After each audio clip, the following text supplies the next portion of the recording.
اللہ تعالیٰ نے انسان کی تخلیق فرما کر اسے دنیا میں رہنے کے طریقے بھی سکھائے اور اس کی روحانی اور جسمانی ضروریات کا خیال بھی رکھا۔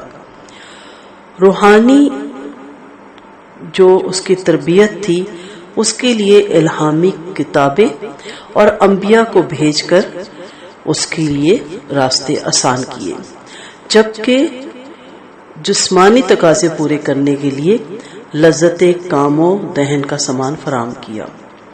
روحانی خوراک کے طور پر قرآن مجید اور احادیث مبارکہ نازل فرمائی تاکہ ان سے رہنمائی لے کر وہ دنیا اور آخرت کی کامیابیاں سمیٹ سکے۔ اس دنیا میں رہتے ہوئے انسان کا مختلف مصائب اور آلام سے دوچار ہونا فطرتی عمل ہے، چنانچہ ان تحفظ کے لیے قرآن و حدیث میں وافر حصہ مقرر فرما دیا گیا، لہٰذا اس سے ہر قسم کی تکلیف اور آلام سے بچنے کے لیے ان الہامی جو کتاب میں آیتیں ہیں اور جو حدیثیں ہیں اس سے ضرور فائدہ اٹھانا چاہیے۔ اللہ تعالیٰ کا فرمان ہے فَإِذَا رَكِبُوا فِي الْفُلْكِ دَعَوُا اللَّهَ مُخْلِصِينَ لَهُ الدِّينَ فَلَمَّا نَجَّاهُمْ عَلَى الْبَرِّ اِذَا هُمْ يُشْرِكُونَ۔ بس یہ لوگ جب کشتیوں میں سوار ہوتے ہیں تو اللہ تعالیٰ ہی کو پکارتے ہیں، اسی کے لیے عبادت کو خالص کرتے ہیں، پھر جب وہ انہیں خشکی کی طرف بچا لاتا ہے تو اس وقت شرک کرنے لگتے ہیں۔ سورۃ العنکبوت آیت نمبر 65 تھی۔ یہ فرمان الہی ہمیں سبق دیتا ہے کہ خاص طور پر ایسے واقعات میں کہ جب انسان کی زندگی کی ناؤ اچکولے کھا رہی ہو اور اسے یہ محسوس ہو رہا ہو کہ وہ ہر طرف سے گھیرے میں آ چکا ہے تو اسے اللہ تعالیٰ کی طرف رجوع کرنا چاہیے۔ ایسے میں تو کفار بھی اللہ رب العالمین کی طرف رجوع کرنے پر مجبور ہو جاتے ہیں، جبکہ ایک مسلمان کا عقیدہ فقط یہی ہونا چاہیے کہ ہر قسم کے مصائب اور آلام اور تکلیف اور مشکلات میں اللہ تعالیٰ کے سوا کوئی کام نہیں آ سکتا۔ اللہ تعالیٰ سے ہم دعا گو ہیں کہ اللہ تعالیٰ ہماری دعاؤں کو شرف قبولیت بخشے اور اللہ تعالیٰ ہمیں صرف اور صرف اپنے در کا محتاج رکھے، اپنی چوکٹ پہ سجدہ کرنے کی اللہ تعالیٰ ہمیں توفیق دے۔ سبحان اللہ و بحمدہ عدد خلقہ ورضا نفسہ وزینۃ عرشہ ومداد کلماتہ۔ سبحان اللہ و بحمدہ عدد خلقہ ورضا نفسہ وزینۃ عرشہ ومداد کلماتہ۔ سبحان اللہ و بحمدہ عدد خلقہ ورضا نفسہ وزینۃ عرشہ ومداد کلماتہ۔ اے اللہ تعالیٰ اپنی تعریف سمیت پاک ہے، اپنی مخلوق کی تعداد کے برابر، اپنی ذات کی رضا کے برابر، اپنے عرش کے وزن اور اپنے کلمات کی سیاہی کے برابر۔ سبحان اللہ۔ اللہم صلی علی محمد وعلی آل محمد کما صلیت علی ابراہیم وعلی آل ابراہیم انک حمید مجید۔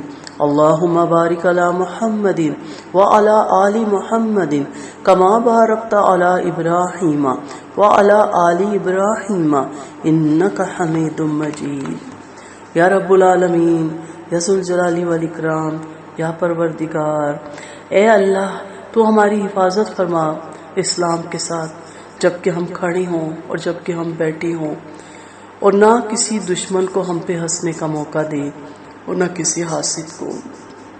اے اللہ ہمیں وہ ایمان اور یقین عطا فرما جس کے بعد ہم سے کفر اور کفرانہ اعمال سرزد نہ ہوں، اور اس رحمت سے ہم کنار کر جس کے ذریعے دنیا اور آخرت دونوں کی عزت اور شرف ہمیں حاصل ہو۔ اے اللہ تو ہمیں پل بھر کے لیے بھی اپنے نفس کے حوالے نہ کرنا۔ اے اللہ تو ہمیں پل بھر کے لیے بھی اپنے نفس کے حوالے نہ کرنا، اور جو بہترین نعمتیں تو نے ہمیں عطا کی ان کو ہم سے نہ چھیننا۔ اے اللہ ہم تو اس سے ایمان کے ساتھ تندرستگی کے طلبگار ہیں، اور اس نے اخلاق کے ساتھ ایمان کی درخواست کرتے ہیں، اور دنیا کی وہ کامیابی چاہتے ہیں جس کے ساتھ آخرت کی دائمی کامیابی، رحمت، عافیت، مغفرت اور خوشنودی ملتی ہے۔ اے اللہ ہم تجھ سے سوال کرتے ہیں کھلی اور چھپی دونوں حالتوں میں تجھ سے ڈرتے رہیں، اور اس بات کی درخواست کرتے ہیں کہ کسی سے ہم خوش ہوں یا ناراض ہوں دونوں حالتوں میں ہماری زبان سے انصاف کی بات نکلے، اور غریبی اور خوشحالی دونوں حالتوں میں صحیح راہ اختیار کرنے کی توفیق دے۔ اے اللہ ہم تجھ سے وہ نعمتیں طلب کرتے ہیں جو ختم نہ ہوں، اور وہ آنکھوں کی ٹھنڈک چاہتے ہیں جو ہمیشہ باقی رہے، اور تیرے فیصلے پر راضی مطمئن رہنے کا تجھ سے سوال کرتے ہیں۔ اے اللہ ہم تیرے دیدار کی لذت کی درخواست کرتے ہیں، اور اس بات کی بھی کہ ہمارے دلوں میں اپنی ملاقات کا شوق پیدا کر دے، کسی تباہ کن تکلیف اور کسی گمراہ کن فتنے کا ہم شکار نہ بنے۔ اے اللہ ہماری زندگیوں کو ایمان سے راستہ کر دے، اور ہم لوگوں کو سیدھی راہ پہ چلنے والا اور سیدھی راہ دکھانے والا بننے کی توفیق عطا فرما۔ اے اللہ مضبوط قدرت کے مالک اور ٹھیک فیصلہ فرمانے والے، ہم تجھ سے درخواست کرتے ہیں کہ عذاب کے دن ہمیں عذاب سے محفوظ رکھنا، اور ہمیشہ باقی رہنے والے عالم میں ہمیں جنت میں جگہ دینا، اور ہمیں ان لوگوں کا ساتھ نصیب ہو جو تیرے مقرب بندے ہیں، دین حق کی گواہی دینے والے، رکوع و سجود کرنے والے، اور عہد بندگی کو با تمام و اکمال پورا کرنے والے۔ بے شک تو ہی مہربان ہے، اپنے بندوں سے محبت کرنے والا ہے، اور جو تو چاہتا ہے کر گزرتا ہے۔ اے اللہ ہم کو سیدھی راہ پر چلنے والا اور سیدھی راہ کی دعوت دینے والا بننے کی توفیق دے۔ ہم نہ خود گمراہ ہوں اور نہ گمراہیوں کی دعوت دینے والے ہوں، تیری راہ پر چلنے والوں کے دوست ہوں اور تیرے دشمنوں کے ساتھ دشمن ہوں۔ تو ہمارا محبوب ہو، اور جن لوگوں کو تو پسند کرتا ہے تیری محبت کی بنیاد پر ہمیں ان سے بھی محبت ہو، جو تیرے مخالف ہے ان کے ہم بھی دشمن ہو۔ یا اللہ ہم تو نافرمانی کرتے رہتے ہیں، لیکن آپ نے اپنے علم سے ہمیں ڈھیل دے رکھی۔ ہم گناہ کرتے ہیں تو ہمیں گناہ کرتے ہوئے دیکھ کر بھی ہمیں چھوڑے رکھتا ہے۔ اس بدعمالی کے ساتھ بھی ہم نے جو مانگا آپ نے دیا، آپ کا کہاں تک شکر ادا کریں۔ ہم پر ہمارے دشمنوں نے خفیہ اور اعلانیہ حملے کیے، ہمیں اذیت پہنچائی، لیکن آپ نے ہمیں ان کے حملوں سے بچایا اور ہمیں رسوا نہ ہونے دیا۔ آپ نے ہم گناہگاروں عاصیوں کی اس طرح مدد کی جس طرح آپ اپنے اطاعت گزار بندوں کی مدد فرماتے ہیں۔ ہمیں اس طرح رکھا جیسے اپنے پسندیدہ بندوں کو رکھا کرتے ہیں۔ لیکن اے میرے رب، اس کرم کے ہوتے ہوئے بھی ہم گناہگاروں کا ارتکاب کرتے رہے، گناہوں کا، اور باز نہ آئے۔ الہی ہمیں محض اپنے فضل و کرم سے بخش دے۔ یا اللہ ہم سب کی بخشش فرما۔ اے اللہ ہمارے آپس کے تعلقات کو درست کر دے، اور ہمارے دلوں کو جوڑ رکھ، اور ہمیں سلامتی کے راستوں پہ چلا، اور ہمیں تاریکیوں سے نکال کر روشنی میں لا۔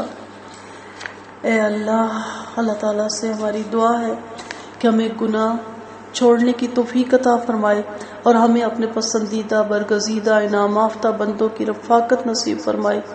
ہمیں اپنی زندگی میں معاصی کو خیر بات کہہ کر اپنے انعامات کا حقدار بننے کی توفیق عطا فرمائے۔ آمین ثم آمین۔ وصلی اللہ علی خیر خلقہ وصحبہ اجمعین برحمتک یا ارحم الراحمین۔ آمین الہی آمین۔